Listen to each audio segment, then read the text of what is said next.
in this book, Ruby takes you through what's happened up here and how all the various bits affect various other bits. But what were the key things you learned about how our mind works and how we can then work with our mind? Okay, well, first of all, just the first part is about what we all have in common, and what is the main themes that come up, which is the busyness. And I even say it in the show, we revere it. You know, the very thing that stops us from communicating, from finding out what the point is, from finding the instruction manual, which we're all missing, is that we are consumed with it, that we're chasing our tail, and also on top of that, we never have enough. You know, that's why there's 20,000 miles worth of malls when you have no cash at all, and you have to get that shoe. Yep. You know, so it's the busyness, it's the obsessions, and the other thing we all have is the critical voices. Yes. Is the soundtrack that's forever going through all of our heads, and it's always negative. Yeah, now why is it always negative? Well, that's why I was interested in your... I mean, nobody has a voice in their head, unless I've got it wrong, that says, oh, you're doing a wonderful job, and may I say how attractive you're looking today. Unless I'm wrong. Anybody? No. But I've never found one.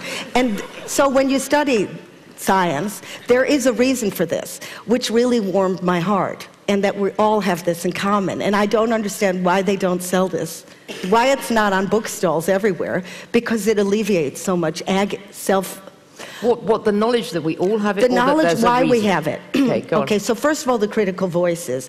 Again, a gift from evolution that worked really well there, but as the years go by, has got, you know, there's a glitch.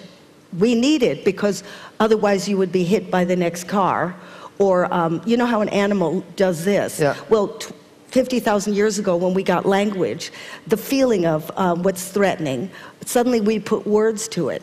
So the feeling, suddenly we started to give a language. So the language happens to be, God, I gotta send the email. God, I do the birthday card. Do you think my thighs look too big? How come nobody's calling me? That's not actually what's going on. We're just vigilant, looking for danger. So we put these words that really aren't appropriate to the feeling of something's going wrong. And a lot of times, mommy and daddy, I make a joke in the show, if you're Jewish, they shove their USB stick into your hard drive and download their neurosis into you. Not just Jews. But rightfully so, mommy goes, don't do that. Don't put the plug in your mouth. Yeah. Don't do that. There's danger everywhere. It's danger. So she's feeding it, which she should. You know, again, this is for survival. When you grow up, sometimes you still have don't. I'm not good enough. I've got to do this. I've got to do that. So there is a reason we have those voices, okay? But the next move was to understand what to do with them. They'll never go away. It's in our biology. And on that same note, the idea that there's never enough also comes from evolution, because there's some food, there might not be anymore for another month. It's all about foraging. Yeah. And it isn't, the buzz isn't the dopamine, the addiction, which is, it doesn't matter if it's Coke or except Coke costs more. Not that I know, but dopamine... None of us know. No. None of us know.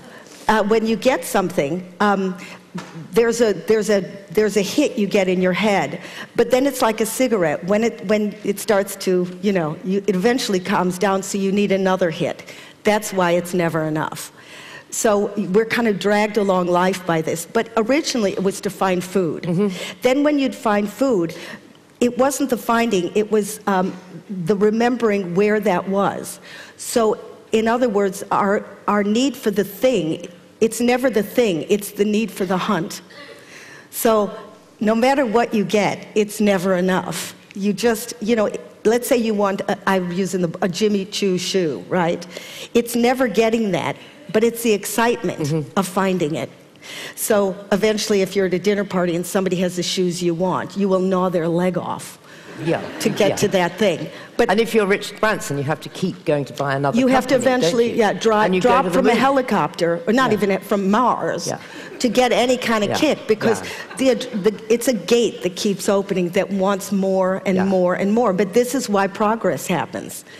You know, so you need a bit of it. We need a bit of it. You don't want to be drowned by it. You need the oomph, otherwise you won't get out of bed in the morning. But none of us have a gauge as to when it's too much.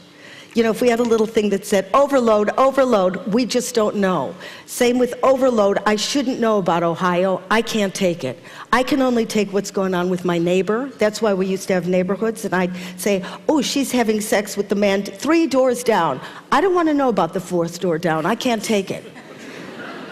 But we literally don't have the bandwidth. But is it also a feeling that, you mentioned Ohio, you know about it, but there's nothing you can do. There are so many things in life about which we're completely powerless, but we pull up, so now what you get with. is that not only do you have to hear it, but now the critical voice comes in and says, now you can't do anything because you're a nobody. Yeah. See, now you're not good enough. There it is, it's over there. And some people actually drag themselves to Ohio, but that makes them crazy too, because then there's a hurricane in Guangdong, so they got to get another airplane over there.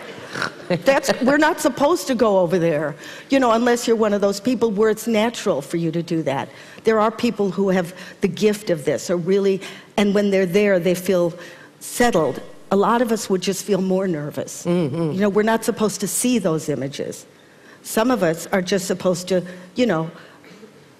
live at home and be peaceful. But it's a disgrace to say, I'm not busy, okay? Take it or leave it. Yeah. I sit at home and I like being with my kids, but the shame of that is it's in our culture.